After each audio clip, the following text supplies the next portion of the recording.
here at PHED. We're going to get briefed on work that the planning board has been conducting at the request of the county council.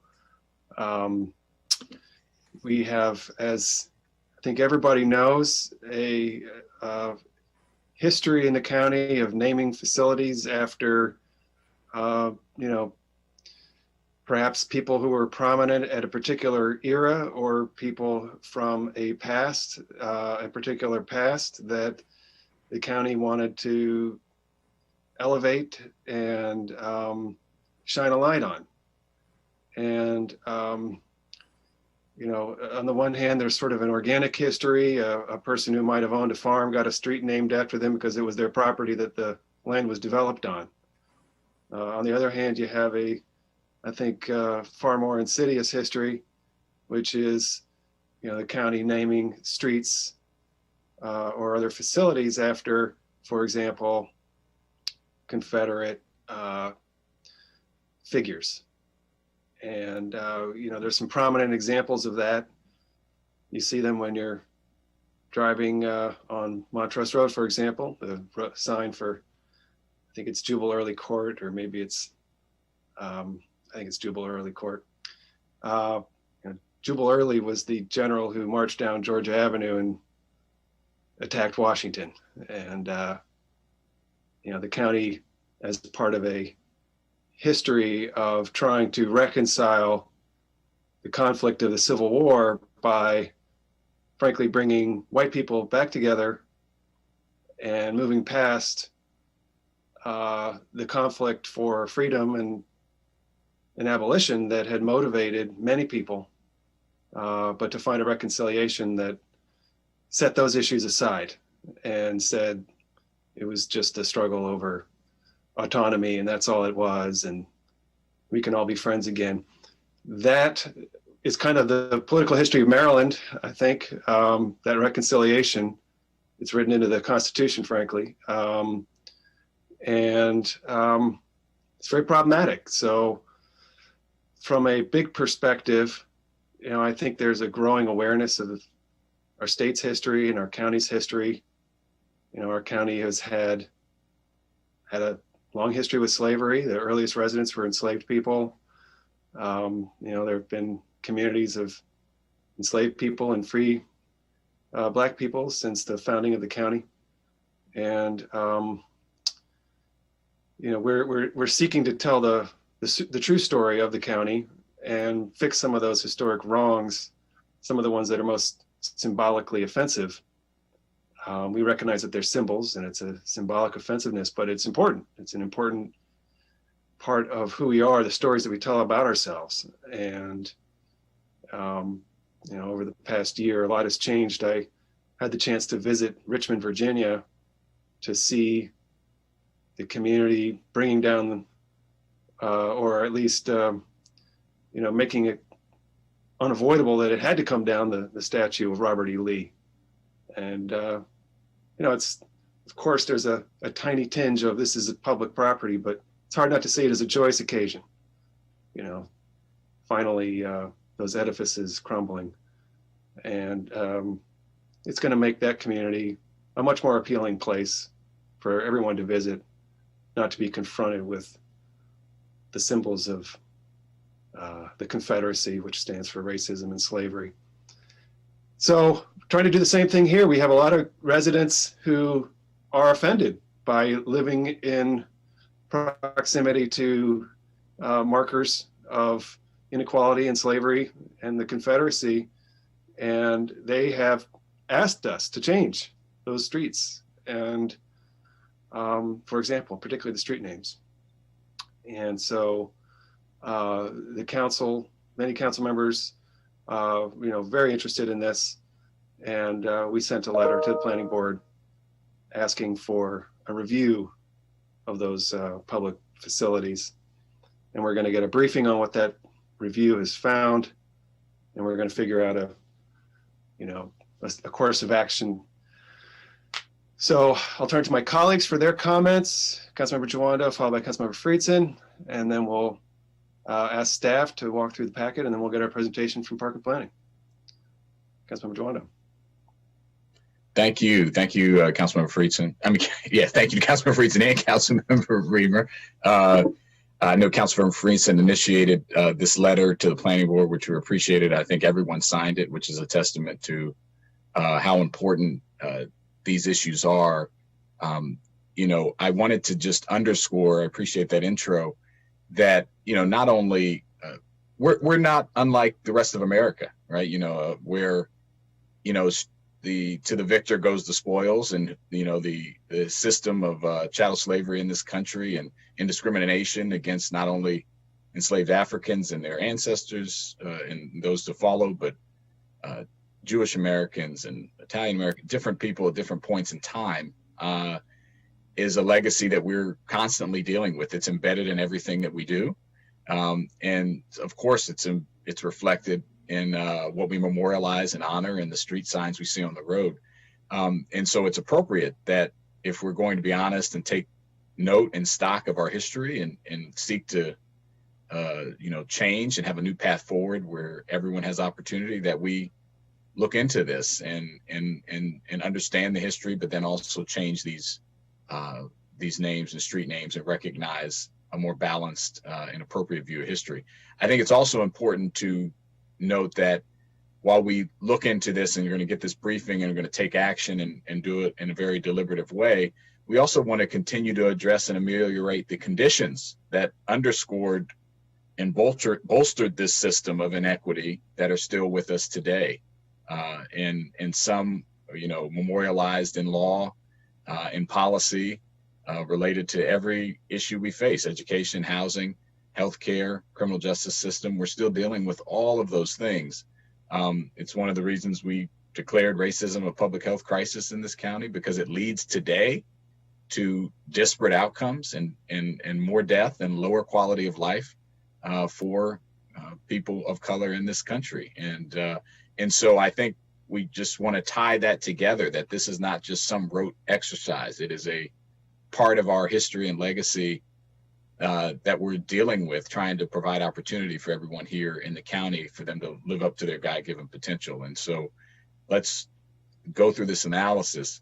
Let's also keep working, as I know we are committed to doing, to addressing those underlying issues that produced the system we have and these names on these streets. And so that's our call and duty. So I'm really glad we're taking this up, and appreciate my colleagues and the work from the Planning Board, and look forward to the presentation. Thank you. Thank you. And Councilmember Friedson. Thank you. Thanks, Councilmember Joando, for noting the letter, and thank you to Chair Reamer for your leadership on this. And Chair Reamer joined me in District 1 with a large number of community members who've been calling for this for a long time, and that effort is growing. The number of folks who are aware of what these names mean is growing based on the moment that we have been in and are in, and there's a demand for change. And we marched through the streets in that neighborhood to reflect on what this means. We heard stories from residents and how they feel. I mean, these are public streets, and public buildings as well, but particularly the public streets. And when we name a street, we are using public dollars and public facilities to bestow an honor. This isn't about changing history or erasing history. This is about what we value and who we value in history. And we are providing a level of reverence and public tributes that are reflecting intimidation and fear and a deeply, deeply troubling racist history of treason against the country, and of inhuman activity against our neighbors. And that is just not an acceptable thing. The public names of facilities should reflect the people in and on them and who pay for them. It shouldn't threaten and intimidate them. That's what this is about. I mean, some of this is complicated, and I think we should address the complication of some of these issues. But what precipitated this particular request is not complicated at all. These are streets that were named in the 1950s and 60s as part of a lost cause effort that happen all across the country. They have nothing to do with the geographic location. They're not named for property owners or farms. It's not some coincidence of history. It is certainly not by random chance. It is by a deliberate choice to send a very strong, very ugly signal to who is welcome in certain communities. And that is not something that has a place in Montgomery County. And I think we need to move forward quickly on those aspects of this, which are not up for debate and which are not complicated. And on the nuanced and challenging issues, we should, take the methodical, deliberative approach that it requires and figure out how to do it. But I think we need to, to separate that. I know that that is somewhat part of what we're talking about here. And so I hope that we can differentiate those two aspects. And I recognize that this is not going to be easy, that, changing deeds and changing, all of the different things that we're talking about is a complicated process, and the county should step up and help residents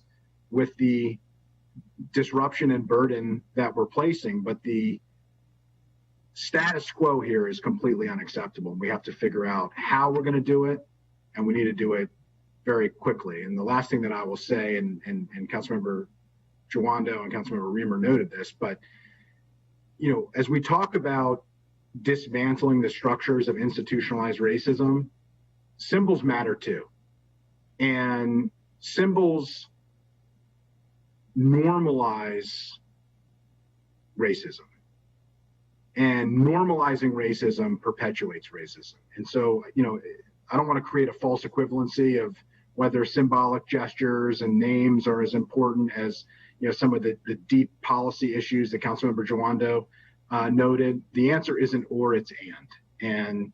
And we have to do both, and to allow for us to honor and memorialize literally traitors who sacked Rockville and went on and tried to take Washington, D.C. and shot at Abraham Lincoln is just completely unacceptable. And when it was done specifically to create a lost cause for a confederacy that represented and fought for slavery and for treating human beings as property, we have to eliminate that in Montgomery County, and we have to be on the right side of history. We've been on the wrong side of history for far too long. Thanks. Thank you. And yes, thanks, Councilmember Jawando, for mentioning the letter. I remember the letter because this is how we got it started. But if I could ask council staff, when this goes to full council, if you could please be sure to put that letter into the packet. And I didn't remember who had initiated, so thank you, Councilmember Friesen. I just said many council members. I didn't want to. I wasn't sure who to credit. So thank you for. It was a team effort. I drafted on behalf of, because everybody was in full and enthusiastic support of the purpose of the letter and the letter itself. Very good. And I should say we sent a similar, and you probably are confused because I sent a similar effort to the state about state highways and stuff. So I think all of us, we really want this to happen. Exactly. And I'll also say Councilmember Jawando had the good idea of inviting our county's Commission on Remembrance and Reconciliation to join us today for the discussion. And the commission is something that the council created. It's been almost a year and a half now. And I'm really enthusiastic about their work. And I think this is really consistent with the vision of that commission. So as we proceed with the dialogue, I'll just ask our participants from the commission to, when we come to dialogue, to turn on their cameras and join us.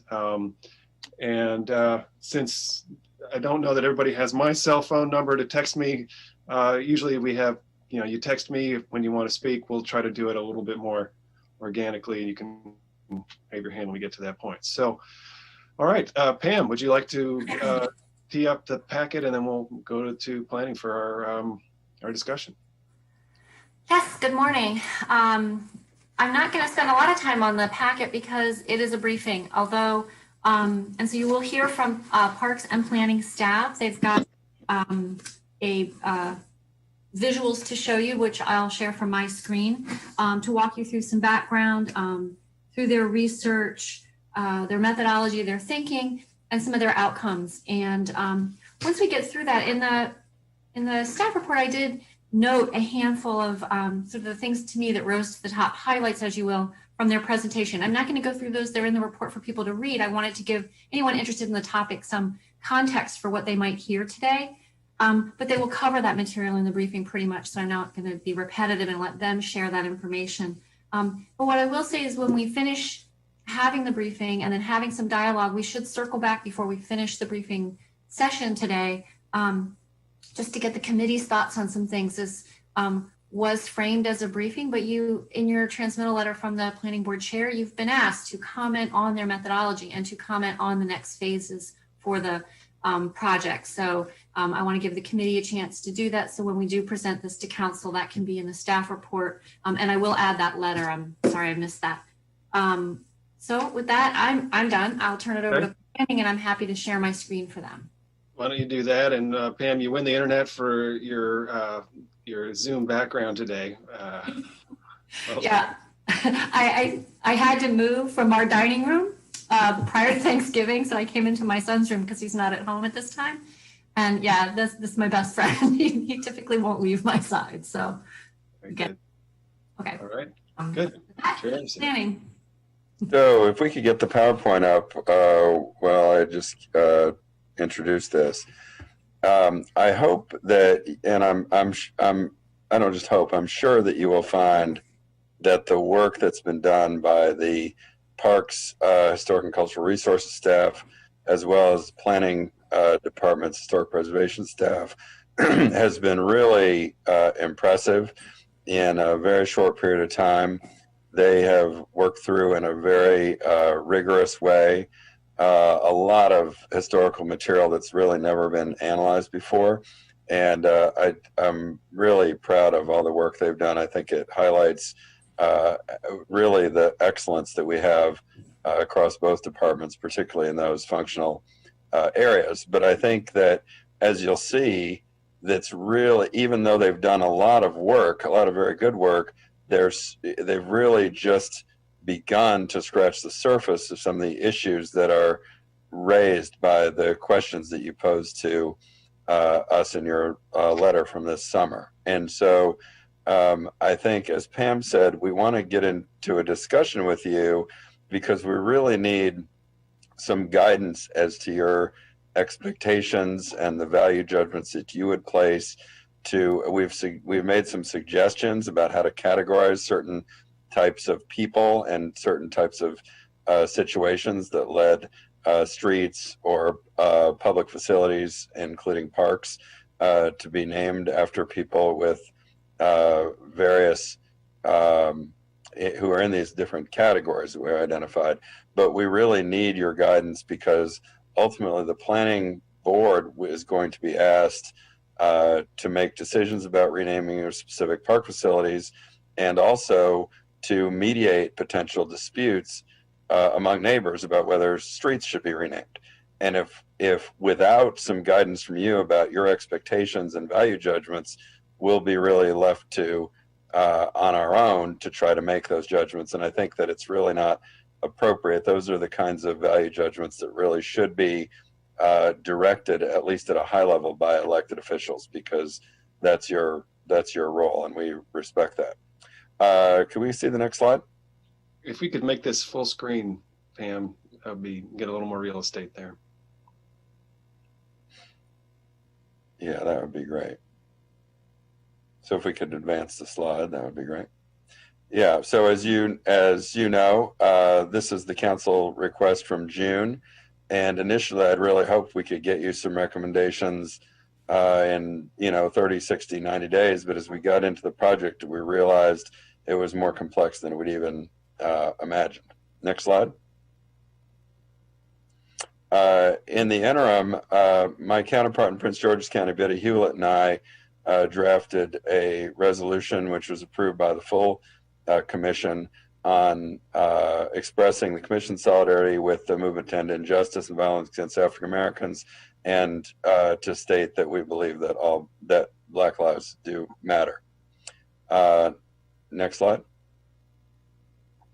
So the planning board took up your questions and voted to approve our staff's work, creating some initial categorizations, making some recommendations about a handful of renamings that were very clearly, as Councilmember Friedson said, not hard cases to decide, and endorsed the idea of a phased approach, and also to put in front of you the street renaming policy that already exists, and suggest to you some ways that we would propose to proceed, not only with further research, which I think you'll see is badly needed, but also an approach to making some decisions in the future about how to handle specific cases.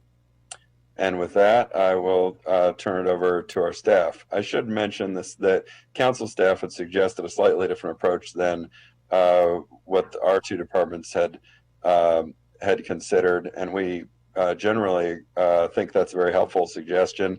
That has some implications for narrowing the scope of the work that we'd have to bite off in the next phase, but it also changes somewhat the order in which some of these issues be considered. It really puts parks and public facilities first as opposed to the street names, and the staff will discuss the implications of that. All right, well, we'll get to that. I do want to say we need to proceed immediately with renaming some of those ones that have a lot of community activism around them, like Jubal Early Court and who's the other general? There's Jeb 3 or 4. Jeb Stewart. Jeb Stewart. Yeah, Thanks. The J's throw me.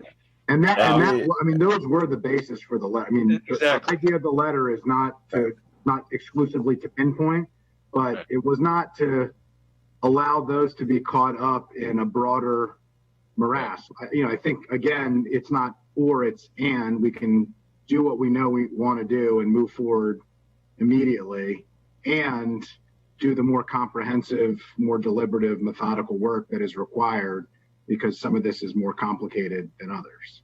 Yeah, and as you'll hear, we've already renamed a handful of park trails along those lines, because we did not want to wait or delay until we could address some of the more nuanced, complex issues, and identified a handful of street names to change. Yeah, good. So let's proceed, but I just want to, before, I know that there are folks from the community who are watching, and they've been in contact with me consistently, since the summer, and since I know personally, since I attended that march in the neighborhood, and we need to deliver for them. And they're asking us, why can't we rename our streets? This is what we want. So I want to make sure we come out of this with a very clear path for how we're going to rename those few that we know are, the examples that, as Andrew said, started this conversation here. And at the same time, on a parallel track, what do we do about the long compendium of other potential, streets or other names? So right. So I'll turn it over to our staff to pick it up from there. I think that's a good jumping off point. Thanks. Slide. My name is Jay Cole. I'm the chief of the Park Planning and Stewardship Division in Montgomery County Parks. Are we looking at the next slide? Thanks. So today what we're going to do is we're going to take you through a little bit of background and context, and then we're going to talk about outreach, phased research approach, the consideration of any future phases, our current street naming policy and renaming policy, the step-by-step renaming process, impacts on affected property owners, impacts on both park and planning's current work program, and the timeline or potential for supplemental to continue this work as an FY21 budget request. Next slide. Before we start, I just wanted to take the time. This is a really large endeavor that it really is a team effort to complete. So I just wanted to sort of recognize our ITI staff and our GIS mapping folks in the planning department. Obviously, leadership was heavily involved with this. Also, the historic preservation section, you'll hear from its section leader in a second, Rebecca Ballo, and Countywide Planning and Policy Division, Jason Sartori. Intake and Regulatory Coordination Division, specifically Angela Brown, and communications in both the Parks and the Planning Department was integral. In Parks, our leadership, Mike and Mitty, and then you'll hear later on from the Cultural Resources Stewardship Section leader, Joey Lample, and then our Public Affairs and Community Partnerships. And not listed on here, but I'll be remiss not to mention is our legal department. So Matt Mills was really, really helpful in doing that. And with that, I'll turn it over to Rebecca.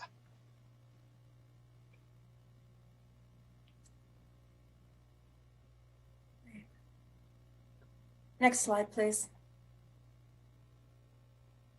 Thank you, Jay. Again, for the record, my name is Rebecca Ballo with the Historic Preservation section with the Planning Department. And I'll be taking you through the portion of the presentation that has our background and context to our naming policy and process. So to start, our research to date has shown that the names of slaveholders and secessionists who fought for the Confederacy are inscribed across the landscape of the county. To understand how this came to be, it is important to review some background on the history of slavery and the Civil War. When Maryland entered the Civil War in 1861, it was one of a handful of border states that joined with the Union while the practice of slavery continued legally within its boundaries. At the time of the 1860 federal population census, over 27% of the population in Montgomery County was enslaved by at least 762 known slaveholders. Slavery would persist in Maryland after passage of the Emancipation Proclamation in 1863, which only freed enslaved people in the states in active rebellion. In November of 1864, a new Maryland state constitution formally abolished the practice. Next slide, please. At the outset of the war, rather than remain within the Union, hundreds of Marylanders, including many Montgomery County residents, established secessionist military units that fled to Virginia. There they took up arms against the Union and fought as soldiers in the Confederate Army. Following the surrender of the Confederacy at Appomattox on April 9, 1865, the states entered into Reconstruction. But Maryland did not enter into Reconstruction, so there was not the same scrutiny that federal occupation brought to the formerly Confederate states. Records show that Montgomery County residents who fought for the Confederacy typically returned to their homes and resumed farming and professional life after the war. Newspaper articles, for example, chronicle Confederate soldiers' reunion luncheons and social gatherings in the same print space as weddings, farm shows, and other routine local news. Next slide. During Reconstruction, African Americans faced significant legal setbacks, such as the 1896 Supreme Court ruling in Plessy versus Ferguson that upheld the constitutionality of separate but equal. The effects of Jim Crow laws across Maryland and Montgomery County were widespread. As part of the Lost Cause, an effort to vindicate the beliefs of the former Confederate States of America, memorials were erected across a broad swath of the country, including a United Daughters of the Confederacy funded monument erected in Rockville in 1913. Streets, roads, and other public facilities, sometimes including parks and trails even, bearing the names of persons who either supported the Confederacy and or owned other human beings, are potentially widely distributed across the county's landscape. Next slide. This de jure and de facto discrimination against African Americans continued across the country and in Montgomery County well into the 20th century. For example, there were racial and religious restrictions added to many deeds and plats as subdivisions proliferated across the county after World War I and in the boom years when many federal workers came to Washington, D.C. between the war and then after World War II. These laws were only legally struck down in 1948, and much of this language still exists on recorded deeds. So what we have here on the right is what's called an HOLC map of the city of Baltimore. This is what's commonly known as a redlining map. The redlining further encouraged discriminatory lending practices and housing segregation across the country. And then on the left, we have a blow up of some language, a restrictive racial covenant that is recorded on one of the deeds in Montgomery County. Next slide, please. So we wanted to talk about some of the initial outreach that park and planning staff have done. MNC PPC launched a dedicated website and email address at the outset of this project to inform the community of this endeavor and to collect information from residents and stakeholders. The community has been encouraged to weigh in by submitting comments on our website or via our dedicated project email. Our project website also includes a robust frequently asked questions page with information about staff's methodology and about the planning department's existing renaming policy. Additionally, Planning Director Gwen Wright sent letters to all of the municipalities within the county informing them of this effort and inviting them to participate with us. And several have contacted staff to collaborate over the summer. Staff has also reached out to Montgomery County Public Schools and other county agencies to learn from their research efforts and to inform them of this project. Next slide, please. And this is a screen grab of our website that we established over the summer that we have continued to update with information and with our PowerPoints from the planning board. Next slide, please. So to a lot of the conversation earlier, many local governments around our nation have been asked to study this very issue. We in Park and Planning are aiming to be deliberate in our approach with a methodology that is sound and phased, with solidly researched conclusions for each category of names that we present to the board, the council, and the public. Our phase 1 findings, which will be detailed further in this presentation, focus on a subset of the streets and park assets that have full name matches with nationally known Confederates. So these are the 4 categories that the research team, that the historians came up with to frame our work. The nationally known Confederates, local Confederates, Confederate sympathizers, and then slaveholders.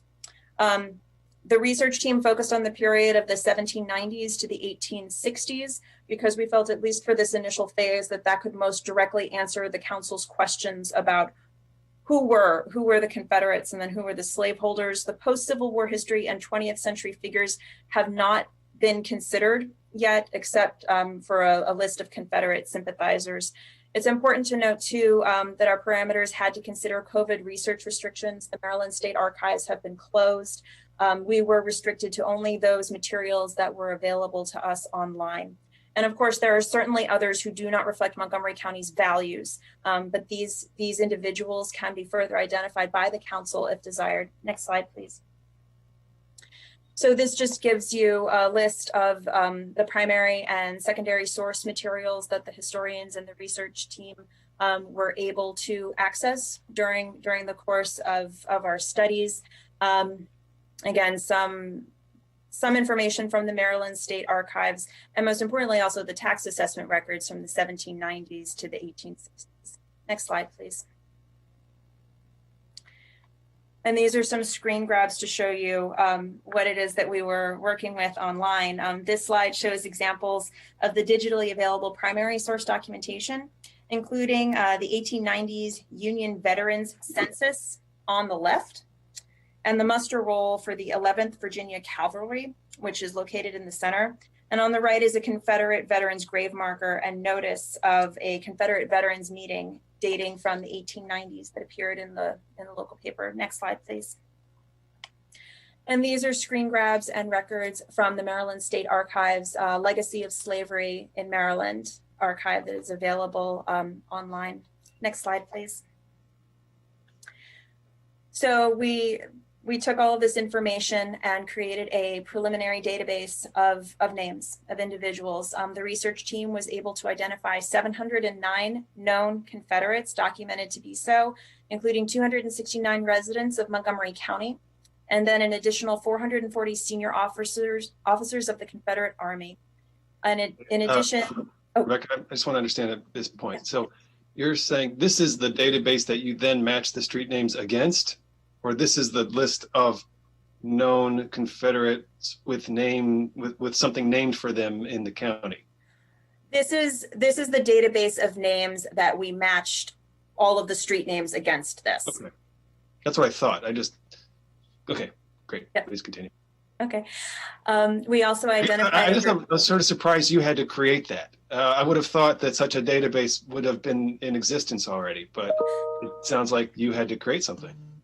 We did, which I get to a little bit later in the presentation, but that has been really one of the very, I would say, rewarding portions of this project, for the historians and for the research team, is that we were able to compile information that had not been compiled before about Montgomery County, and then to have that digitally available, for the team, and once we do some more QC, hopefully available for the public to look at as well. We had to look through books and muster rolls and all the information coming from different places to pull this together. There was no one source that had been compiled yet that had this information. So out of that, and then we also identified over 5,800 slaveholders from 1790 to 1864. And then as part of taking those names, as I mentioned, and matching them against all of the— I've got another question. What is the difference between known Confederates and people who served in the Confederate Army? I mean, there must be databases with tens of thousands of names of Confederate soldiers. These are known Confederates who lived in Montgomery County? These are, there are thousands of people that lived in Montgomery County. I mean, that for the Confederacy, of course. So we can get— This list is, these 709 are just Montgomery County. These are— Well, the 269 are just Montgomery County. And then we included the 440 senior officers, for example, Robert E. Lee, or some of the naval commanders from the Federal Army, from the Confederacy. Some of their judges, their political figures. I see. So this database that you created specially for this purpose combines locally known Confederates and senior officers of the Confederate Army. Yes, okay. Correct. Got it. That did not live in Montgomery County or Maryland, necessarily, but yeah. That did not live in Montgomery County, and many had no connection to Maryland, but they seemed to be a likely source of potential names. Again, Robert E. Lee would be a primary example. Chairman, could I just ask one question on this point? I've often read that, it was a very close vote in the Maryland General Assembly about whether to be in the Union or not. Right. And that there was some controversy around that. So not only a border state, but, just as many, if not more, Maryland residents fought for the Confederacy as did for the Union. Did you look into that number of total, just like regular people? And was that part of your? We did not. We did not look into that yet. Okay. But no, we did not look into this for our initial phase. Got it. Thank you. Okay. So to continue again, talking about information that had not yet been compiled, the database contains what we believe is critically important information, including the names of over 3,300 enslaved individuals who were held in bondage in Montgomery County. And to my point earlier, the database and the maps are a work in progress, but we envision that they'll be made available to the public for research and future use when the historians have completed some additional work and quality control. Next slide, please. So again, how did the team approach the names of the Confederates, both nationally and locally known? It became evident to us, at least, that once these names were compiled, that at least where the roads are concerned, determining intent in a name, is this named to honor a person? Is this the road to a farm? Is there another reason entirely for a street name? Would require detailed asset by asset, street or subdivision specific research undertaken comprehensively and countywide to know the origins of each name. The compiled research contains information which gives us a deeper understanding of the county's history. And the database also showed us immediately the scope of what would be required beyond our initial first take. So I've put here on the slide, and it's further detailed in the staff report, some of the issues that the team encountered immediately where we believe that further research is required to address the issue. As I mentioned, the name Lee has a provenance that is broad through time, and the name applies to many, many individuals. Then there are cases, for example, like Howard Chapel Drive, which leads to an historically African-American community church and cemetery. The Howards were free Blacks with a documented history in the county dating to at least the 1830s. But there was also a separate Howard family who held people in slavery. And then the other examples here on the slide for people to consider. So next slide, please. Before I know we could all talk about all these slides for a long time because it's so interesting, but if you could just go back, I'm glad you mentioned Johnson's Local Park in Emery Grove. There is a plan that's coming together to, basically undo some of the urban renewal that happened in Emery Grove and rebuild it in a way that is much more,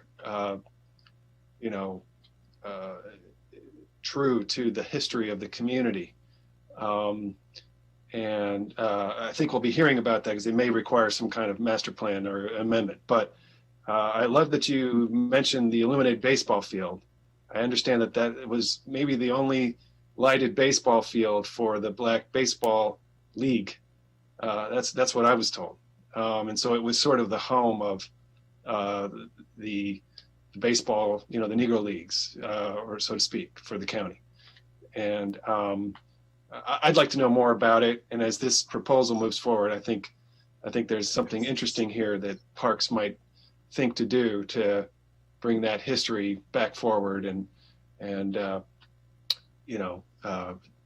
just celebrate the not only the community but what baseball meant. So bookmark on that. I think J. Cole probably is thinking about our recent conversation about lighting and fields generally, perhaps, but let's keep going. Thanks. Okay, thank you. So given the need for further research that the team feels is necessary for even surnames associated with nationally known figures, again, Lee, which Lee are we talking about? The team further narrowed the nationally known Confederates to look at those street and park assets associated with only a full name match. And that generated 4 assets within the county, which have already been, I know, the subject of a great deal of discussion. So we identified Jeb Stuart Court, Jeb Stuart Road, Jubal Early Court, and then the Jeb Stuart Trail at Woodstock Equestrian Park. Next slide, please. Jeb Stuart Road and Jeb Stuart Court are part of the Montgomery Square subdivision. You can see them mapped here on the left.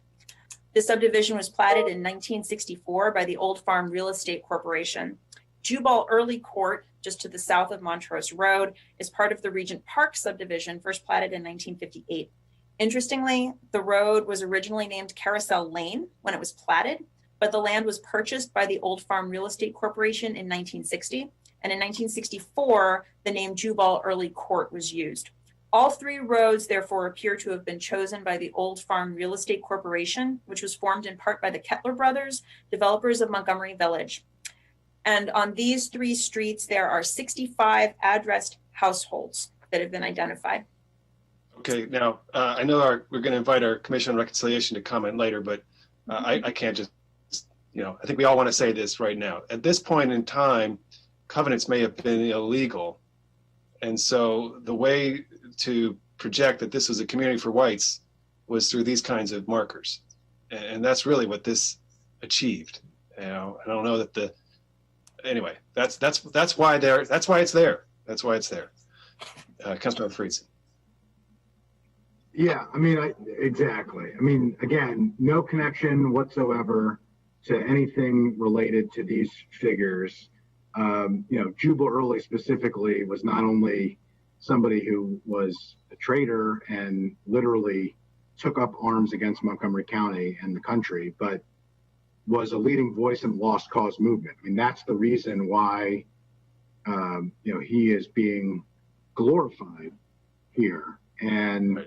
The result of this conversation today has to be us moving forward on these specific ones, just like the chair, mentioned. I appreciate that. I think there's a lot of nuance in a lot of other areas. I appreciate the point about, there are common names from this era held by slaves and slave owners. We don't want to, cast too broad a brush on that, but there isn't any nuance in this issue here. I mean, this is so clear and so obvious that for us to have spent all of this tremendous time doing all this terrific research and all the hard work that's been done by planning, and to go back and say, okay, go through the process that we started from the beginning, there would have been no point of the letter. There would have been no point of this process. The whole point is that this isn't a standard situation where there is a name that wants to be changed for, innocently placed name for innocent reason that wants to be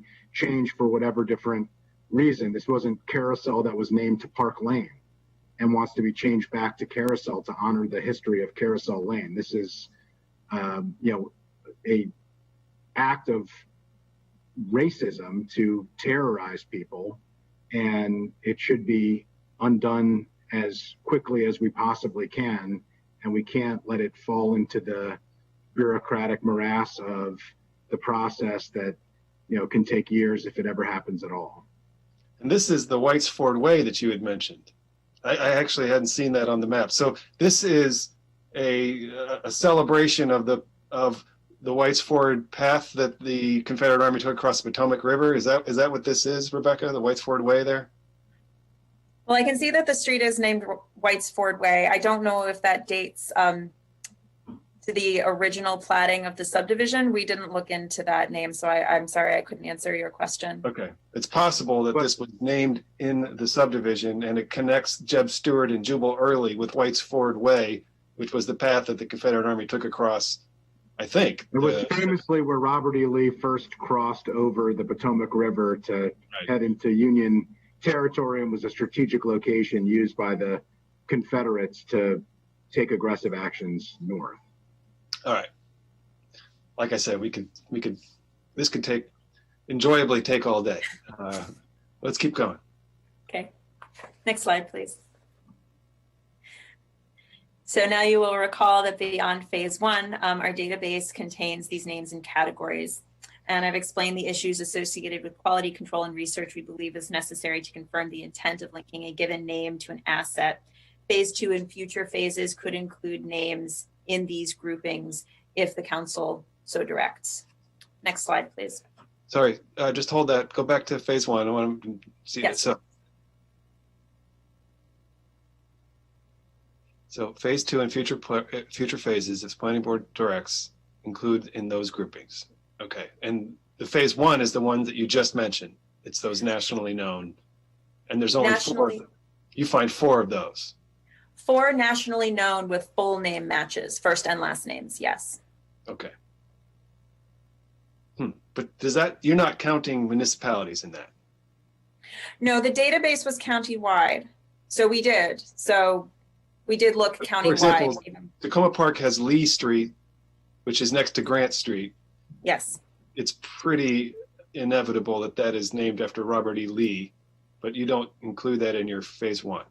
We do not, because we looked at that as a partial name. Because it only says Lee. Because it only says Lee. And the city of Tacoma Park was generous enough to share with me their research findings. And while they also said it was probable and likely, and I won't paraphrase it without their staff report right in front of me, but even they admitted like more research was certainly needed to be done, because there are members of the Lee family who were supporters of the Union, and there, as you mentioned, there's a Grant Street and other streets named after Union generals. So it just required, they recommended more work on each of those streets before coming to a final conclusion. Okay. I'm not really sure I agree with that. I'm not really sure. I mean, that seems excessive. Like, it's right next to Grant Street. It's obviously named for Robert E. Lee. I mean, if it wasn't right next to Grant Street, I'd say it could be, who knows, but it's pretty obvious. But okay, we'll keep going here. No, your point is absolutely well taken. I agree. Do you want to talk? Should we go to the next slide? Yeah, let's go to the next slide. Thanks. Okay. So the next few slides talk about the MNC PPC street naming and renaming policy. So I'd like to focus our discussion on that. with a reminder that there are municipalities in Montgomery County, such as the city of Rockville, the city of Gaithersburg, the town of Poolesville, and the town of Washington Grove that have their own street naming process and do not fall under the jurisdiction of MNC PPC. So since the 1950s, MNC PPC is the sole entity tasked with the naming or renaming of any street or highway in Montgomery County, again, except within certain municipalities. The state delegated the exclusive jurisdiction over the process to the Montgomery County Planning Board with management by the Planning Department. As we've already noted, many streets have a named basis. They were named prior to the 1950s. A property owner, developer can suggest a street name, but the final decision is made by MNC PPC. Typically, a property owner or developer requests a street name change. And I'm noting again here what's already noted in the staff report that we have an addressing and street naming manual from 2014 and a street renaming policy from 2017, both of which are available online. Next slide, please. So there are other factors to consider when streets are renamed. For example, all utilities, banks, government agencies, and related entities will need to be informed, similar to when an individual moves from one address to another. We must ensure that all emergency service providers have the most up-to-date information for responding to 911 calls, etc. There's also potential claims for alleged liability on behalf of existing businesses, which might claim a loss of customers. There have been a few requests to rename streets in the past, but they have been for a very limited basis for approximately 1 or 2 properties on those streets. Usually it is a corporation that wants to change the name of a street to match their location or their identity. And again, there are some costs involved with this in coordination with other government services. There are hard and soft costs for both MNC, PPC, DOT, and other agencies. Next slide, please. So I'm going to take you through, these are a little bit of the nuts and bolts taken directly from our addressing manual and our street renaming policy about how a street is renamed and what happens. So in what we've called phase 1, which can take approximately 30 to 45 days, there needs to be a completed petition according to the process to review street names. The petition and the package is sent to the planning department, which includes a statement on how the public interest is served by the name change, a statement defining the problem of the current name, a petition with signatures from property owners on the street to be renamed, information on any historical significance of the existing name, and then proof of notification of any civic associations or HOAs within a 1 mile radius. Okay, I want to focus on this slide here. Does every property owner have to agree? They do not. I'll say too that we have Angela Brown, who is the supervisor of the section within the planning department, who would deal with this process. So if we get into the nuts and bolts of it, I will likely defer to Angela on this. But no, and I get to that. I think I get to that right in the next slide about what we do if it's unanimous and what we do if it's not unanimous. Okay. Okay. Next slide, please. So if the petition is unanimous and all the affected residents have signed affirmatively, yes, they want to change the name. The street name change request is approved to move forward, and that goes to phase 2, which is detailed on the next slide. If the petition is not complete or it is not unanimous, the residents disagree about changing the street name, the request is then forwarded to the planning board. The addressing section in the IRC division will prepare a staff report and schedule a hearing date. The petitioner, the community will be notified, and the planning board will decide whether or not the petition will move forward. Okay. Has a petition been submitted for any of those nationally known streets? I would defer again to Angela Brown. My understanding is that no, one has not been submitted, that a partial one was submitted back in 2017. Additional information was given back to those residents, and then they did not come back to the planning department to complete the request. But okay, again, I'd like Angela to answer that question, please, if Angela could turn her camera on. But also another question. Is this the only way to rename streets, or can the planning board just rename streets as it chooses? Again, I will defer to Angela Brown to answer that question. She may be trying to turn on her camera.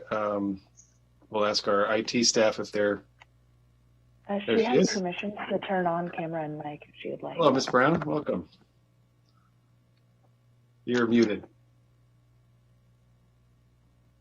Oh, I'm sorry. There you go.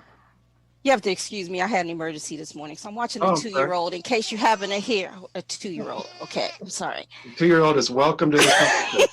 Yeah, all right, I'm sorry.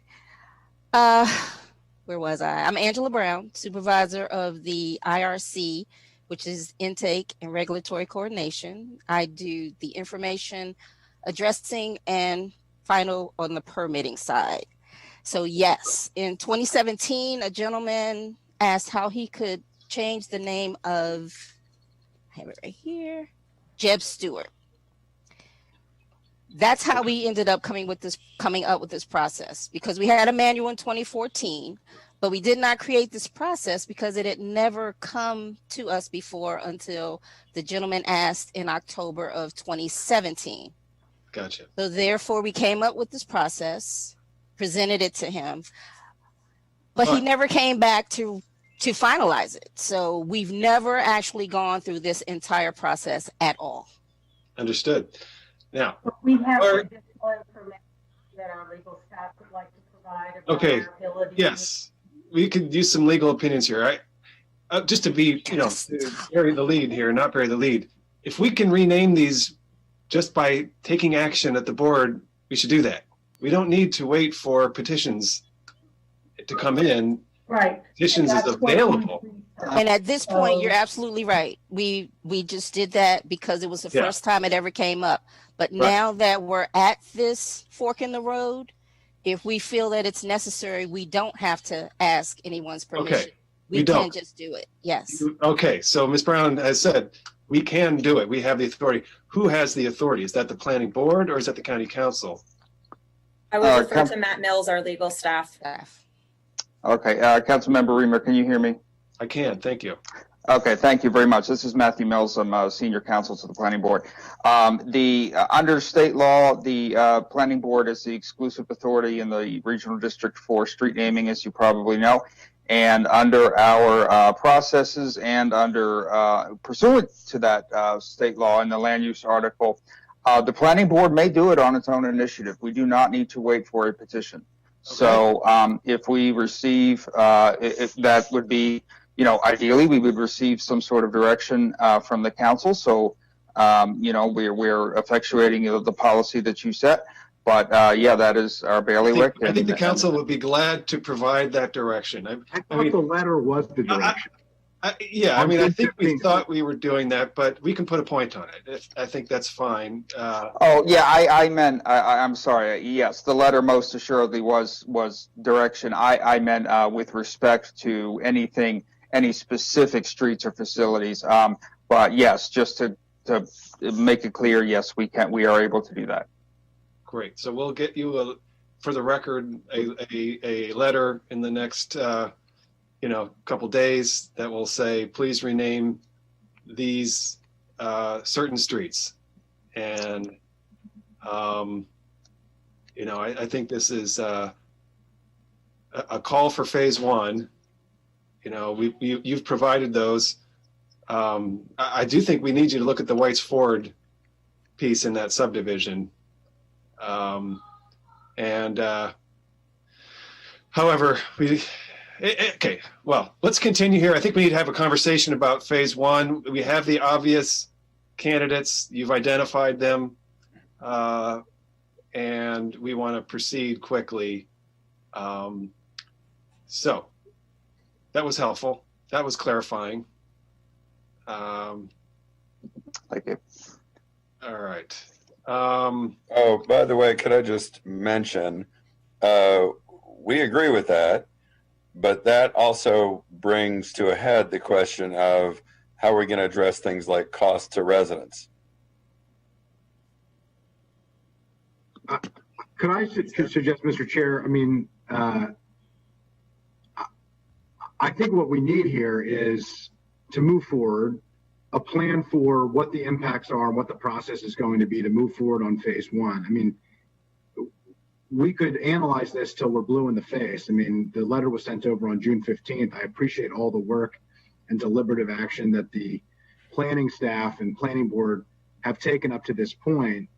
But if it requires there be support for issues that this is going to cause residents, then, by all means, the planning staff and planning board should come back to the council and let us know what is needed. But clearly this is what the council wants to do and intends to do. The park and planning has the power to do it, and let's just get it done.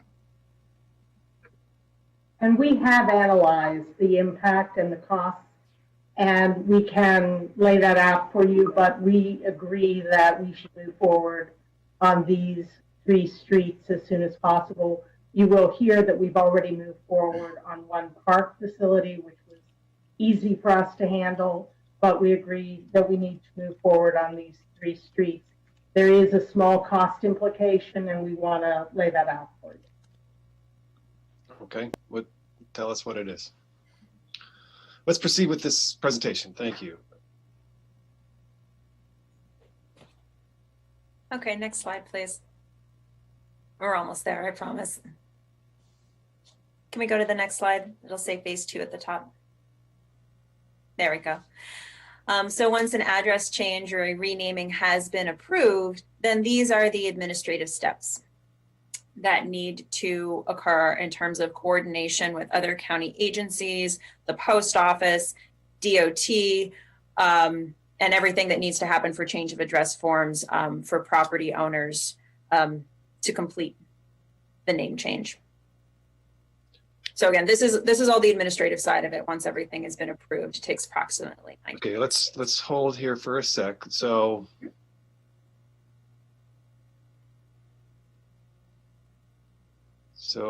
what is there another slide about cost to people? Because I don't see anything there here that costs anything other than time. We do not have a slide for you today that includes the hard or the soft costs. I would defer back to Director Wright about how quickly we could get you that information. And also to Director Riley about the parks information. Is there anything here? Yeah, we did look at the costs, and the good news is that I thought it was going to be higher, but the information we have is that it's couple $100 per property. In this case, we have about 65 properties. So the whole cost is probably, What is that cost for? Is that a cost to the county, or is that a cost to the No, homeowner? it is a cost to the property owner who has to go to their mortgage company and have all of their mortgage information changed. They have to have their deeds changed.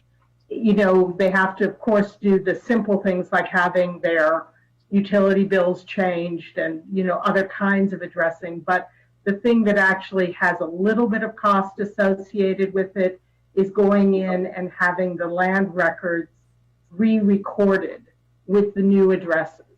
So when you own a property, your mortgage and the information is recorded. Well, your deed is recorded in the land records, and your mortgage reflects that deed. So there are legal documents that need to be changed. But is that cost a cost that is charged by the county? No. Hire a lawyer. This is the cost of them hiring an attorney to go in and change their deed, or doing the work to change their mortgage document. And is there a way for us to facilitate that, providing a letter or something? By giving them money. We have to give them money. Can we hire one lawyer to do it for people, or do you think just give them money? I think that actually makes it more complicated. Okay. So you think that look, if it was $25, I would say, that's a proud contribution to the cause for the homeowner. If it's hundreds of dollars, I think there's a little bit of a question there. Let's talk this over. Councilmember Friedson. Yeah, I think we just need an analysis of what exactly we're talking about. How many hours this normally takes. What the basic thought is for the burden that it is placing on a homeowner, and if the county needs to, if the council needs to make a decision of whether or not this should be covered by the county in order to do the right thing here, which, and move in the right direction. These homeowners didn't do this.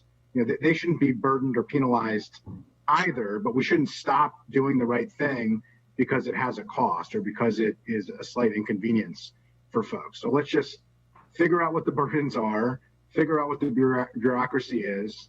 Let's find a way to either deploy staff or provide resources in order to make it happen, and let's just move it forward. I mean, none of this seems that complicated to me. I mean, I understand it's a burden. I understand that it's an annoyance, but I feel like we're turning this into something that's a lot more complicated than it is. It requires some time. It requires some money. Let's figure out what we need to provide, and let's figure out how to do it. Okay. Well, I don't think we are turning it into anything that's more complicated, but is there a way for the county to reimburse homeowners for this expense? We can look at how one would do it, whether it would be a reimbursement or a small grant for the estimated cost. But yes, there is a way to provide the funding. And again, we think it's only a couple $100 per household. Can I, Mr. Chairman? Yeah. I would suggest, agree that we need to move forward. I just want to state that, obviously, I haven't said that, but agree on this. To Director Wright's point, I think the way to do it is to have a grant program that's an opt-in. If I were a resident, I would gladly, and if I could take care of if I lived on Jeb Early Court, or I would gladly pay it as part of my contribution to society to right a wrong. Some people might not feel that way. So I think, we can probably, allow for both angles, allow people the opportunity to apply, but if they publicize it, but if they don't want to, which also could have the effect of saving some of the costs, but I think we should move forward for sure. Yeah, to that point, maybe exactly. So we'll ask planning staff to do a little bit more digging there to figure out exactly what they think is necessary. Maybe we can standardize it. We can say, look, we estimate that it's $200, so we'll just provide a $200, grant, and then if it's, anyway, you'll yeah. Can I make a point? Please. On a normal infill project, and say there's an infill lot, and we have to change an address for a property owner. Of course, they hate it. They give us pushback. But if there's an infill project and we have to change an address, which causes the rest of the block to change an address, it has to be done, and it is done. And we've never given any compensation for it. Oh, really? So I just thought I'd make this that happens. point. This happens. Every now and then it'll happen on an infill project because we'll have to change everyone else's address. But unfortunately, we've never made any provisions for us paying for any cost of that. That's interesting. By an infill project, do you mean like, let's say a lot gets a house? If a lot is built next to you, say you have a close house, but enough room for somebody to stick a house in between, and say the lot, your addresses don't have enough area for us to add an address in between. Therefore, we're going to have to change everyone's address from that lot all the way down because lots are numbered in succession. So therefore, unfortunately, there are times when people have to change information where even though it's no fault of their own, but we have never we've never taken up any of the costs for that. So I just thought I'd why would we start now? That's a very interesting. It's an important point, but I do think this is different. And I also think that it's important that we make this have as little controversy as possible. I mean, changing the street names of Confederates should not be a controversial thing. And I think that to take the burden away, which is the main argument against it, makes sense here. This is not a subdivision that is occurring or some other, aspect. This is these are, I want to say unique circumstances, but these are different circumstances. For the same thing, we have a process for how to change the street names. And there's a whole long process of that. It makes it almost impossible to do it. We're not employing that here because this is different. So I think this is different. We should treat it differently. I do think that we should figure out a way to eliminate the burdens, to reduce the opposition, if there is any, to this, or any concerns, that everybody pulls together on what is obviously the right thing to do. So, Ms. Brown, do you have like really clear guidance for what people have to do when, under these kind of circumstances? When we do have those infill projects, Yeah. we contact everyone. We let them know that unfortunately they're building a lot in between you, and everyone's address number is going to change. We'll send them an official letter giving them the new address that they're going to have. We tell them who they should notify, just basic people like your mortgage company, your credit cards, your medical records, your passport, those type of things. We give them a list of things that they need to change. Then we have a list that we contact government agencies, the tax assessor. We do fire and rescue. So we have our own list of people that we contact to let them know that these things have changed. But we do give them an official letter which tells them this is your new address. So you need to change these things. We call the post office. So you have, your typical time, just like you would if you were moving. If you were moving and you needed to change everything. So that's why we've never really charged, but whatever you decide, it's fine with me. Mr. Chairman? Yeah. Yeah. So it seems like we've unearthed our first policy decision here related to this.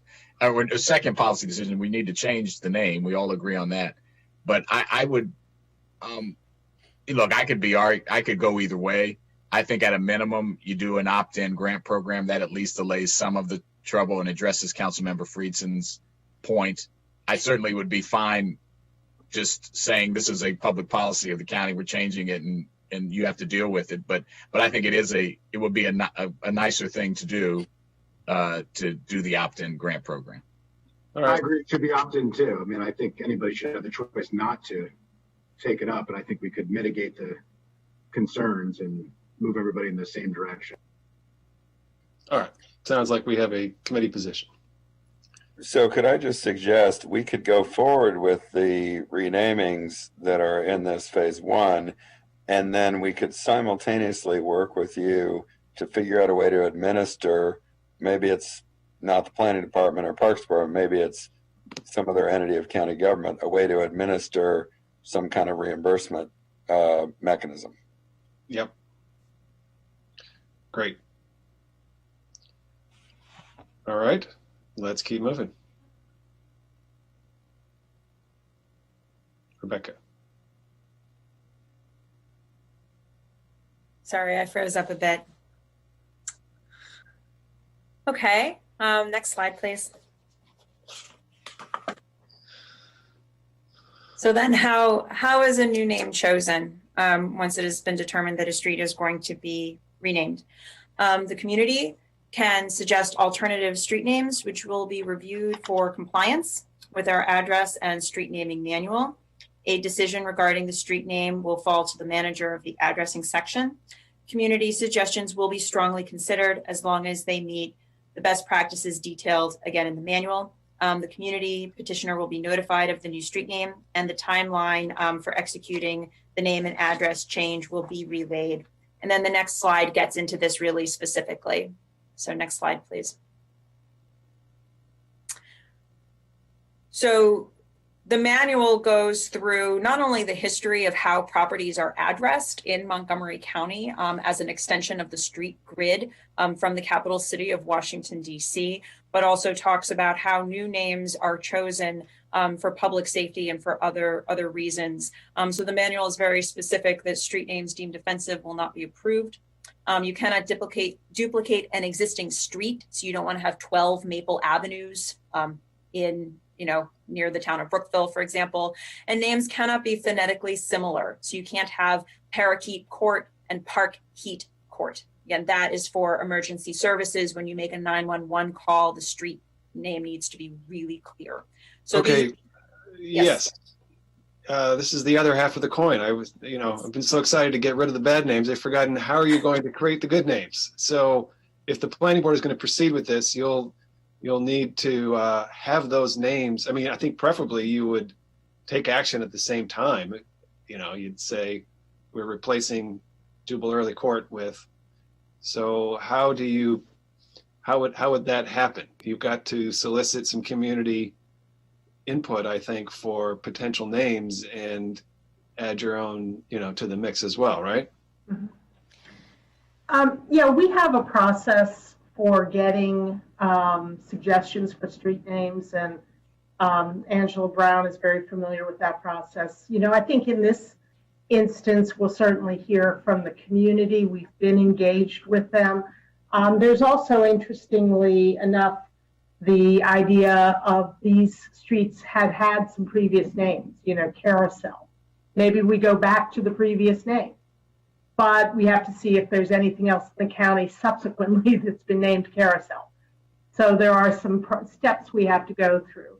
But, you know, this is essentially, it is a process where we will work with the community, see about moving forward with the change for these three, and also get input on their ideas for new names.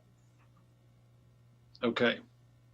But I think you can see for every one of these, it's a fairly complicated process, you know, both selecting the streets, deciding which streets to change, deciding, you know, working with the community to decide on new names, to decide on, you know, sort of opt-in compensation. And I know you all know how complicated this process is, but I think this is just reinforcing that. So we're going to move forward on this first phase, and then, you know, again, we can talk about what we do next, whether we follow the council staff's direction, which we think is a fairly good idea of looking at facilities, or if we do something else. Okay, so Pam, for the letter that the council would send to the planning board asking for to you know, change those specific names, we'll also need to ask for a, you know, we'll need to be clear that there is going to be a public process to receive name ideas, and you know, that we're asking you to do both. I think that has been a little unclear to people also. But Mr. Chairman, I mean, that was in the letter that we already wrote. I mean, we can adopt the same language, initiate a public process to rename. I mean, that was part of the initial letter that we wrote. So, I mean, that has always been the thought and the view of the council in this process that started and was sent over on June the 15th. Right.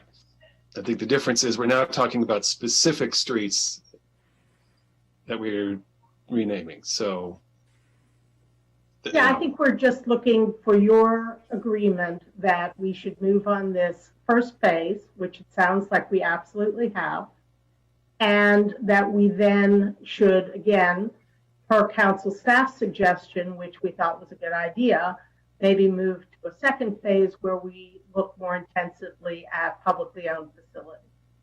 Okay. And, you know, we're sort of jumping to the end here. I don't know if our staff wants to sort of fast forward a little bit through the PowerPoint to some of the conclusion, but it seems like we're sort of jumping. It seems like everyone's ready to jump to that conclusion if we want to do that.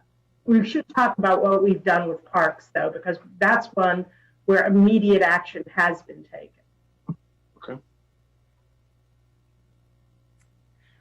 Okay, to that end, that concludes my portion of the presentation. So I will now turn it over to Joey Lample, Cultural Resources Manager with our Park Planning and Stewardship Division, to discuss the park assets. Thank you.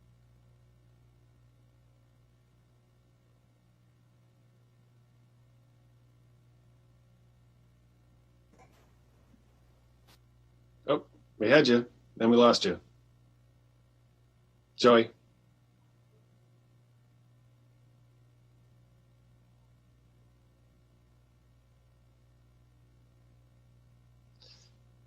Are you unable to unmute now?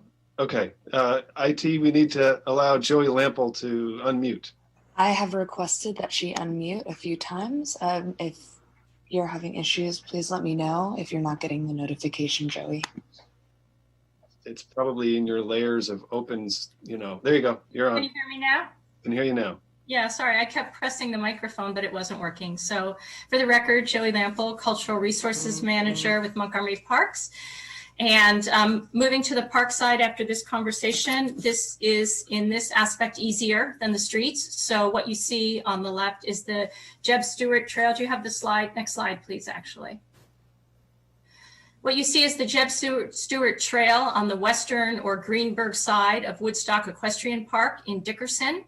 There's nothing on the ground today that announces that it's the Jeb Stuart Trail, but there was this Woodstock Trail signpost and it was on the maps. And the trail itself is a gravel road on the northern edge of the park with trees lining it to the left and a farm field on the right. This road winds its way south and joins up with other trails in the park proper. Jeb Stuart, as you all know, was a cavalry officer in the Confederate Army who led 1,800 troops in this area in October of 1862. He raided Union supply lines and seized Union horses, and his raids stretched from West Virginia through to Maryland, all the way on up to Pennsylvania. The name of the trail came out of a suggestion in the Park Master Plan, that's the Woodstock Park Master Plan of 2004. But you are going to see in the next slide how different 2020 is from 2004. Next slide, please. Wasn't Jeb Stuart a little late to his rendezvous with Lee in Gettysburg? And yes, yes, we're glad he was such a rogue. Yeah. To meet the council's request and with the planning board approval, Parks has removed the Jeb Stuart Trail name. We wanted to take this action swiftly. We have renamed the park trail already in phase 1, and based on the trail's geographic location, Parks has given the trail a new name, the Northern Edge Trail, because the other trail names in this park are the Big Woods Loop Trail, the High Point Trail, the Straight Shot Trail, and the Fields Edge Loop Trail. So it just made sense. This photo shows that we have removed the Jeb Stuart signpost. That's already been done. We have constructed new signposts that will be installed this week. We have changed out the maps at park kiosks. We've changed the website to show the new name on the trail maps. And if there's funding, we will create 2 new interpretive signs, the National Park Service style type. Probably, in all likelihood, it will not be about Jeb Stuart at all. It will be about the lives and the stories of those who are absent but need to be present, the more inclusive narrative of our history. And so that's the Parks Phase 1 actions that we've taken. And I'm now going to turn it back to Tanya Stern, Deputy Director of Planning, to present the overall project timeline. Next slide, please. This is, for the record, Tanya Stern, Deputy Director at the Montgomery County Planning Department. This is a timeline that we had developed prior to this meeting. Obviously, we've made a number of decisions, but just briefly, we sought guidance from the board in October. We're doing this PHED committee briefing today. There's a question about doing a briefing for the full council in January, which I think we'd had an initial conversation about. So we'd like some confirmation about that. And then basically we will go back per the direction that we've heard today to work on proceeding with phase 1 and also work with the planning board and return to the council in response to some of the questions that have come up today. And then over FY21, work on the outreach with the community. Also, there are some county agencies that may be impacted. So we would like to do some outreach with them and get any direction from the council related to that. And then we can proceed with, again, with the implementation of phase 1. Next slide. So this slide is just the list that you saw at the beginning of the presentation of what we wanted to get guidance from the PHED committee on. Again, we've discussed a number of these, but we just wanted to make sure that we showed you the full list to make sure that we, take advantage of this time with you. I think with that, unless you have any questions for me, I'd like to turn it back over to Chair Anderson. I think that we've got some good guidance from you.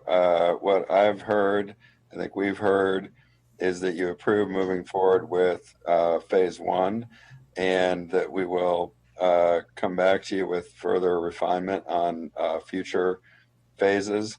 I think this issue of compensation for property owners and costs will bear some further thought because not so much because it really makes a lot of difference for the small handful of streets that we're talking about in phase one, but because it sets a precedent for how you'll handle additional renamings that may be required as a result of future phases of work. So I think it's not really a lot of money to do this small number of streets, but that could grow exponentially depending on what direction we collectively are going to be taking on future street renamings and other facility renamings. Okay. Mr. Chairman? Yeah. To that point, Director Anderson, one of the things that I wasn't going to mention it, but just to throw it out there now is on your list as we think about this. I do agree it would make sense for DOT or some other entity in county government to administer said grant program. But another thing, policy consideration for us, to my colleagues and to the larger council, is do we want to just signal that, hey, this is going to happen, more is coming, we're doing the research, and just set an amount aside that's just the amount, and we can, based on planning's input, maybe it's I'm just throwing it, I don't want to throw a number out there, but it's $100,000 or it's $50,000, it's $10,000, whatever the amount is, as small, and once it runs out, that's it, and and we just something to consider, as opposed to, because I am sensitive to this long term, if depending on how expansive this gets and grows, we might want to just think about something like that. Okay, noted. Yeah, I mean, I still would really appreciate planning, legal staff to take a really close look at what's required and what the cost might be. I'm just not convinced you have to hire a lawyer to do this. I don't know. So I really would appreciate a little bit of investigation there, and let's see what we think the cost would be, and then we can consider, how to pay for that if it is more than de minimis. And then I think the other question is, how far are we going to go beyond, these significant nationally known names? And that's going to be a much deeper exploration. I think planning is saying for street names that they would need likely additional resources to continue this research, let alone the cost of naming, if I understand it correctly. And Pam is suggesting that as a phase 2, rather than pursuing that first, we would pursue county facilities first. Is that right, Pam? That's correct. What I was proposing is, given that there's sort of still a universe of things out there that need evaluating, and you have the list of the historical research that the planning staff and park staff have done, which is amazing. And you could start with place names. This would also bring in the other county executive agencies and MCPS. It brings in a more countywide approach and can look at place names. But this doesn't necessarily, and it doesn't have to stop the idea that the street naming effort can still move forward, because as you've heard, communities can bring forward those requests to planning at any time. And the planning staff have created this framework and this hopefully to soon be released database accessible to the public. So those things can kind of go on together. It's an and. It's, asking planning and park staff to think of phase 2 as looking at place names and having set up a framework for others to come forward with street naming. Okay. All right. So we'll hear from planning more about the specifics there. Okay, Pam, did you want to, where are we now? We're at conclusion. Okay, so I do want to hear from the Reconciliation Commission members who are with us today. And Pam, are there points in your staff recommendation that we have not, is there anything yet we have not focused on? No, thank you for asking. Really, it was to get the committee's direction to say, you'll get this briefing, and because the planning board has asked for that in their transmittal letter. Sounds like everyone is in agreement with the methodology that's been done to date. With this first phase, everyone is chiming in to say, yes, we want to move forward and we want to move forward quickly on that. I'm hearing the committee say that there's a chance that they're going to start the process quicker than waiting till full council meeting in January by sending a council letter over to planning board to start work on this first phase. Yeah, I think the PHED committee would draft a reiteration of what we want coming out of this, and then we would get I think the full council would sign it, and then it would go over, and then in January, the full council can be briefed on, the higher level actions that we're taking. Correct. They'll get this similar briefing, maybe at a little higher level, and it can maybe be more of a conversation of refinement of phase 2. Planning staff can consider what council staff has written and come back and have a collaborative conversation about that. So I would say the only thing that's really giving me a pause here is we know the list of streets that are in phase 1. We've seen those. There could be a couple others. I can only think of one. I'm still stuck on this idea that Tacoma Park is not, it's up to them at the end of the day, I suppose, but that they're not certain that Lee Street was named after Robert E. Lee. I don't think that that's really an issue. And I think we ought to at least ask them, do they want to rename Lee in this first phase or not? And they certainly don't have to. But my understanding of their posture previously was that they wanted to research that kind of bigger concept. And they were going to get into a whole lot of names. And they can do that if they wish, of course. But that's not what we're talking about in our first phase. We're talking about, nationally known Confederate, figures. And if they want reach out to them and have that conversation if they want to include this in the first phase. Thank you. We can do that. That would be helpful. All right. Any other comments from my colleagues? We'll hear from our Reconciliation Commission. Great. Do we still have our commission members with us? I know this has been a long discussion. They may or may not have been able to stay. Ms. Jenkins. Good morning. Thank you very much for inviting me as a member of the commission. I'm a non-voting member, but I am here representing the Arts and Humanities Council. It's been invigorating to hear this discussion today about Montgomery County's, the continuation of our commitment to anti-racism in our county. It's very invigorating. And while the conversation was long, I think the nuance of who, what, and where are really important in this conversation. So again, I want to thank you very much for including me. As a representative, as the CEO of the Arts and Humanities Council, we also by legislation manage the county's public art collection, over 1,000 pieces of work in the county's collection. About 300 or 400 are three-dimensional pieces of work. And some of those may include monuments and other things that have been named or have been placed in particular sites around the county that are controversial. So one of the things I'd like to say is that it's really critical, and in a recent letter that I wrote to Gwen and Casey, really critical, I think, that the Arts and Humanities Council and the Public Art Trust be well integrated into these conversations, because monuments are a huge conversation about in the realm of public art. And just recently, even MNCPPC put on a wonderful workshop by the Monuments Lab just Friday, talking about monuments around the nation.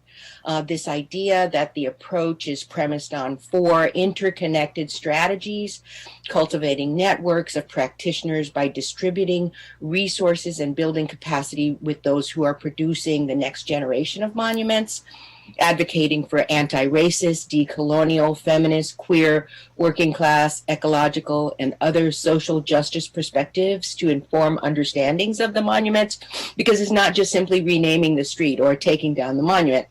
And it's really a very huge need to make sure that the public understands the undergirding of the decision and understands how the county is moving towards a more anti-racist dialogue. So I'd say that that is really critical. Shifting mindsets, discourse, and pedagogy in fields related to public art, history, and space, having this cogent conversation between our agencies is really, really critical. And partnering with artists, students, activists, municipal agencies, cultural institutions to advance exploratory approaches to public engagement and collective memory by encouraging and including artists, curators, and researchers to build prototype monuments to demonstrate new approaches to public art, leading participatory research on projects so that people and the community feel involved, and even thinking about a program where we can draw in and bring in apprentices, fellows, to talk about this legacy of racism, lynchings, cruelty in Montgomery County, and how we are working hard to evolve through an anti-racist lens. This is the work that the Public Art Trust is hoping to do, not only with my appointment on this commission, but through our work on a day-to-day basis, calling out practices that have led to things like redlining, that have led to nepotism, that have led to inward-facing concepts about who is represented throughout the county. This is really critical to us, and so I want to just thank you very much, first of all, Councilmember Reamer, for recommending that I sit on this committee, and then to all of the committee members who are committing themselves in public to anti-racism legislation, really critical, and the Public Art Trust and the Arts and Humanities Council stand at the ready to serve in that regard. Thank you. Thank you, Ms. Jenkins. We're glad the Arts Council is part of the dialogue. Is Ms. O'Connor, Dr. Dark, still with us? I don't know if IT can allow her video. Yeah, maybe. Can we take down the presentation if it's over? Yeah. Good idea. Well, I cannot. This is O'Connor Christian Dark. I'm not able to. It will probably come on. Please begin. It'll probably come. Yeah. I see it now. Okay. Well, hello everyone, and thank you for including us from the Remembrance and Reconciliation Commission on this meeting. I am very impressed with the way in which you all have proceeded. I just want to say that it's been a very thoughtful, careful analysis of how to change names, street names, why to change them. I've been impressed with the council members, each of you, stating repeatedly why we need to do this and keeping us focused on that. I have some thoughts, by the way. I am on the Remembrance and Reconciliation Commission as a non-voting member from the Montgomery County Human Rights Commission. I am vice chair of the Human Rights Commission. I did have a couple of thoughts based on what I've heard. These are not in any particular order, but new names is the first topic for me. What will be the new names? And what I would urge is that they not be something called neutral, because I can see how that might happen. It might make sense for parks to call Jeb Stewart Northern, what is it, the Northern Ridge? Might make sense, but I don't think that neutral names, and by that I mean bland, vanilla kinds of names, should go on these signs. And the reason for that is very negative names were deliberately placed on these signs for wrong-headed purposes, racist purposes. And I think, and they've been living in the community for a very long time. I think you put a name there that says, we're not this way. This is not what we value.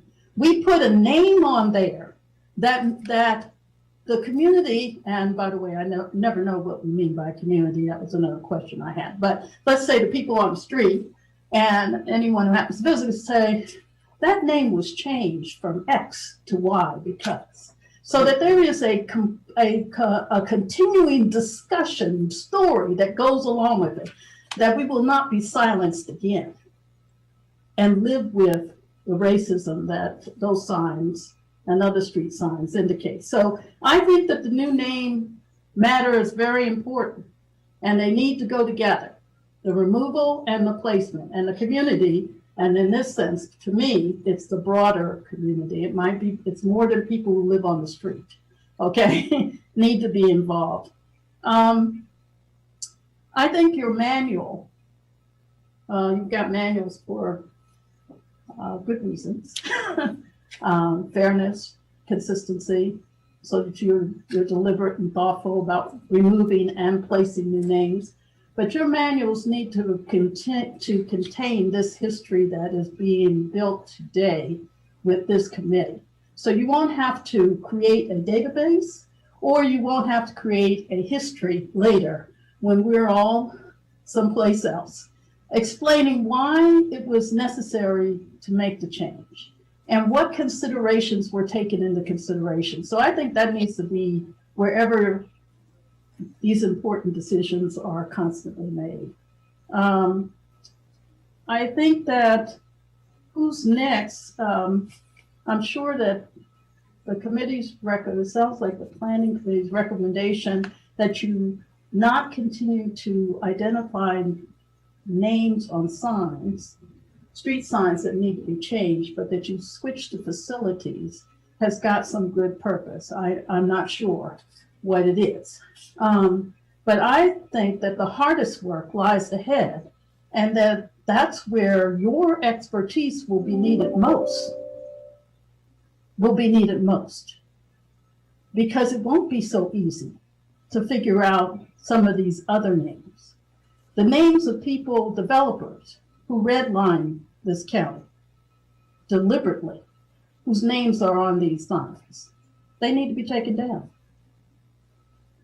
And your skills will be especially important here. Leaving it to the community to figure that out, I think, is not fair. So I heard the point about education. Whatever that you decide to do, there needs to be massive there needs to be education around the changes that are occurring here, why it needs to be, I haven't decided exactly how. All I know is that it needs to be more than a ceremony.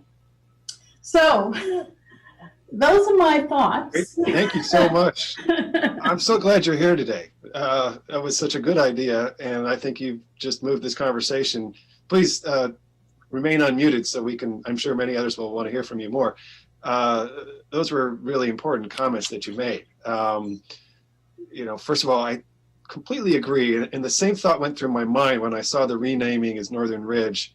It's more than a missed opportunity. It is, it's so important to express through this process who's in charge now.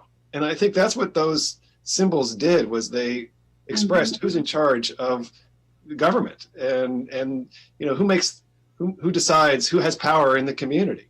Right. And by doing something that is neutral in the face of what is really was sort of an aggressive posture by voices of racism, I think it's like trying to turn the other cheek when that's not really what's called for in this moment. And I think you're right. We need to express who we are and the stories that we want to uphold now.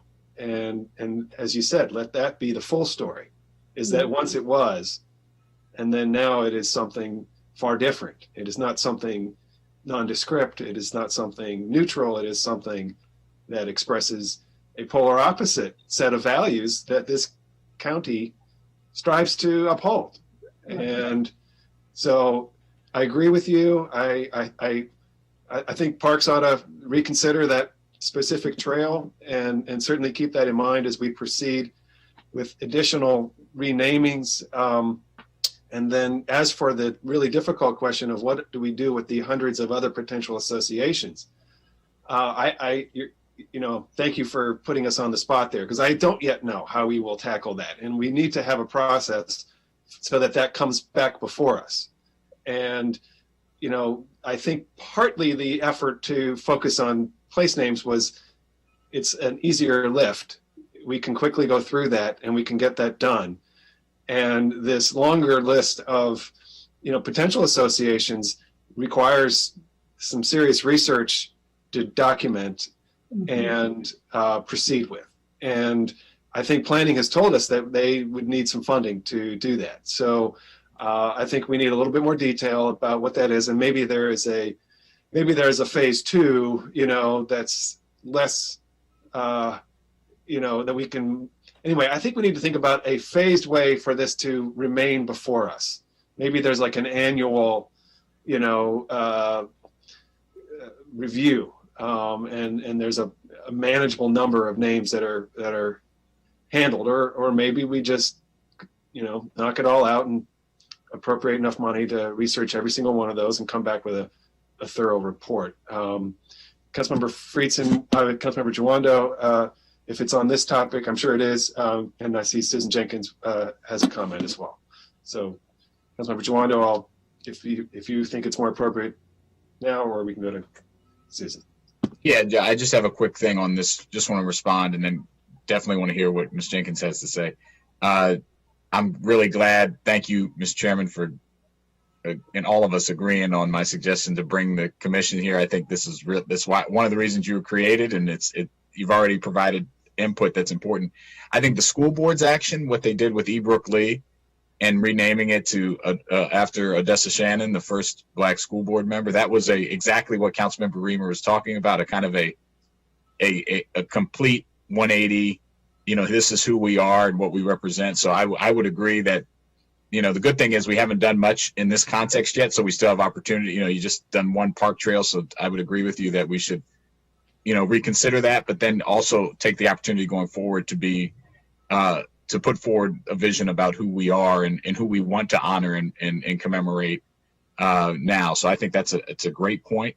I also think the commission itself, I am very interested, now and later, and I think this hopefully can come up in the next commission meeting as an agenda item, of your thoughts as a collective of how we proceed. And you could go 100 ways here. I think most of the country is trying to deal with this.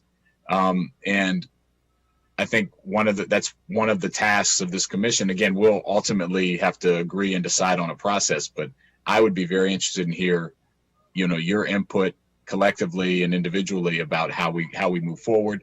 I agree with you about, we need to pull this string as long as it goes. And I think there's going to be phased approaches needed, in different levels of, activity. Some might be changing names of streets and buildings and schools. Others might be a more robust integration of education into our curriculum. I think we need to have multiple. Some might be public art displays. That we commission. I think we want to know as much as we can, and it's going to take a period of time, and it's going to be an ongoing process. But I think there can be multiple solutions and remedies as we go along. So I would just park that, as a suggestion. So thank you, Mr. Chairman. Susan. Thank you so much, everyone, for your comments. One of the things that I think is really, really critical here is shifting of power. At the Arts and Humanities Council, our board has 3 race equity tenets. We're committed to brave conversations about race and equity. We are committed to the concept that power needs to shift in order to correct the wrongs. And 3, this idea that nothing about us without us can be for us. So the concept that, with a multicultural community that is Montgomery County, and the fact that we are one of the most arts vibrant communities in the nation, many, many years in a row now, I'm really quite proud of that. I think that it's really important to remember that the community knows, and that by shifting the power to the community and letting the community discuss and talk about what's relevant to them is really a critical piece here in order to shift the narrative on the redlining and the patriarchal mindset mindset that has been, infiltrated in monuments and street names and redlining, throughout our great nation. So I think that this idea of being able to reach into the community and let the community speak for itself and believe them. We have a majority minority community in Montgomery County. It's not a phrase that I'm fond of, but it is used for federal purposes. I think it's really important that we come up with plans and use the processes that the planning board has, Arts and Humanities Council and others have, for making sure to include community voices, because the community does know. And I think in order to reverse the wrongs, it's going to be really important for education, as our colleagues have said, as well as integrating the community into the decision making. Really critical. Thank you. All right, so Pam and Gwen, there was a request or an observation that for deeper research into the list of names, funding might be required. Can you remind us there? I don't have any information on the potential cost for that. I think that can be something we can ask planning maybe to prepare for when we get ready to do the full council briefing. Yeah, Gwen had to hop off, and just would remind you, a big part of this is going to fall on parks as well. I know that planning tends to be sort of like front and center in these things, but not only do they have a lot of the work that is yet to be done, but I just think I'd be remiss if I didn't point out they've done a huge amount of the work to this point. Why don't we just yeah, we can come back to you with some numbers. Could you, and come back to the committee. I don't know that we necessarily want to, put that before the full council first. Let's if you could just follow up with us and let us know, what it takes to do phase 1, 2, and 3, and then how do we? I do think there is another cut, because first of all, phase 1. I think it needs to include White's Ford if we're thinking the history is correct. I know Councilmember Friedson had pointed this out in the past. So we need a little more work there, Tacoma Park. Are there any other burning examples in phase that should be in phase 1? And then what is phase 2? Is phase 2 just all 900 of the remaining, or is there a more refined way to proceed or whatever? Yeah, we'll figure out a way to frame that and hopefully make it as manageable and succinct as possible. Just get your arms around it and bring that back to you, and we can talk through some of that offline as well. Great. Okay. Good discussion. And what kind of time frame were you looking for? I mean, we'll do this as soon as we can, but I think proceeding with phase 1 is something we want to initiate immediately. We'll draft a letter requesting that. So if we could, if you could reach out to Tacoma Park and get an answer on White's Ford's Way, in the next couple of weeks, then, and if there's anything else you think we ought to put into phase 1, I think we would like to send you the request to rename phase 1 streets right away, or streets or facilities. So that's quick. And then telling us what is needed for additional research, you can do that as fits, with your workflow. And we would at this stage in the year, we would probably look at that as a budget item in the fiscal year, I would imagine, for the next budget, unless there's like an urgent reason to try to do it as a supplemental. But we're getting pretty late in the year. So, yeah. Okay. Is that good? That's helpful. Thank you. And I would just add, I know there's an additional component with the reimbursement or that discussion around the cost associated with changing names. I do think that, and it sounds like, I think I heard you earlier that you had been talking to MCPS about their process, that, they went through a process to change the name, got community input. So to the extent that there's lessons learned there on the, what do we change it to? We probably shouldn't reinvent the wheel there. Yeah. And you are exactly, and we'll ask, we're asking you to do a little bit of digging to figure out, what does it really take for the homeowner, you know, to do this? And are there ways that we can make that easier and simpler so that really the burden is de minimis, or is there no way around it? So. Yeah, and we'll talk to DOT. We looked at a little bit of the cost of things like signage, and we can give you some, we'll work with them to give you a better picture on that too. Yeah, I mean, the signage is really not, that's not an expensive concern. It's, you know, does the homeowner, how can we minimize, can we give them a form letter, you know, that they have to send to the bank? Is there anything we could do to minimize that so that we can avoid, anyway, if we can make it simple and just proceed, that would be preferable to having to create a fund and then set up a grant. And like, that's going to take us a long time. You know, it's going to take a long time.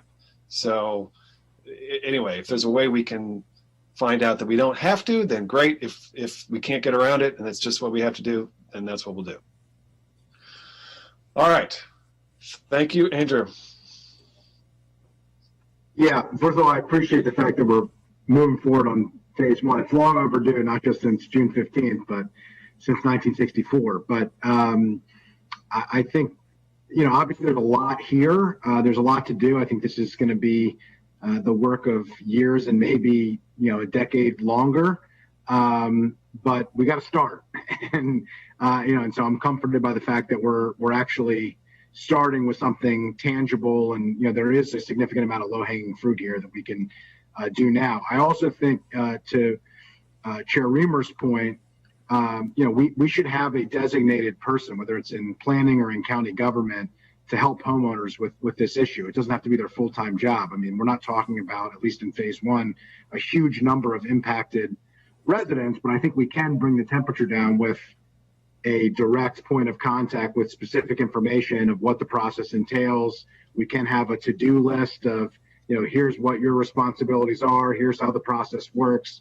I mean, we can think through this really carefully. I think at the very least, we can prove that this isn't quite the life-changing, life-altering burden that some think it might be. And so I think, you know, there's a benefit to doing phase one the way that we're doing it as well, because if and when we choose to make other similar decisions elsewhere, we can have a, you know, I don't want to say a pilot program because we're doing something serious and substantive and important, but we have a manageable process and program that we can put in place that will be proven that we can then, you know, rinse and repeat where appropriate. So, you know, I just, let's think more about how we normally do things. I mean, normally we'll just kind of do them and figure it out, and residents are on their own and we don't do it in other places, so we don't help them here. And I think we need to think more carefully and seriously about this issue. These are critical issues. They're substantive, important issues. They have wide-ranging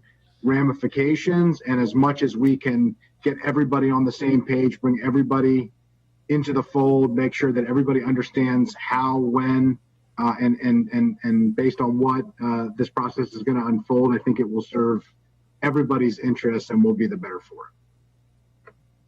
All right. Great discussion. Thank you. One of the fun ones, one of the good ones, and an important one. I hope everyone has a great rest of your day, and we'll reconvene soon. Thank you. Thank you for including us. Thank you. Thank you.